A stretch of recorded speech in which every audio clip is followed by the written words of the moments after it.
Ash, and today we will be discussing exposure in photography. So, what is exposure in photography? By definition, exposure in photography is defined as the amount of light that reaches your camera sensor or film. It is crucial in determining how bright or dark your images appear, and it is influenced by the settings such as shutter speed, aperture, and ISO. Now, let's start by discussing aperture. Aperture is the adjustable opening in the camera lens that controls how much light reaches the sensor. It's also known as an f-stop. Aperture controls your depth of field, aka how blurry your background is, like this photo here. Lower f-stops have more blurry backgrounds, but higher f-stops have less depth of field. Now let's jump into shutter speed. Okay, so shutter speed in photography is the amount of time the camera's shutter stays open, controlling how long light hits the sensor to create the image.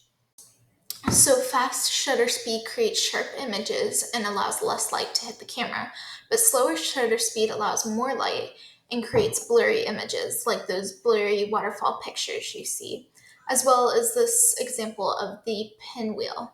Now let's talk about ISO. ISO is a sensor's sensitivity to light. Lower ISO has less noise and is a darker image, but higher ISO has more noise and is a lighter image. The slide on the screen is an example of the ISO chart. Here's an example of a photo with high ISO and low ISO. See how the photo on the right is more grainy and noisy? That's because of the high ISO the camera is set at.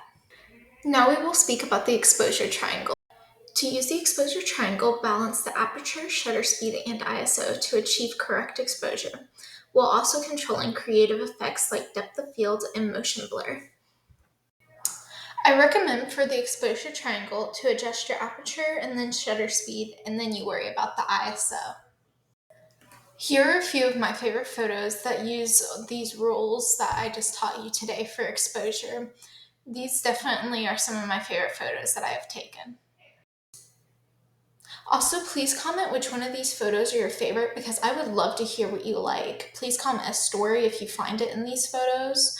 I would just like to hear your guys' opinions about it. Thank you.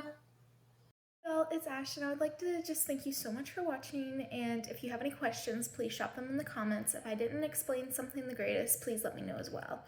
Thank you so much for watching again. I hope you have a blessed day. Bye!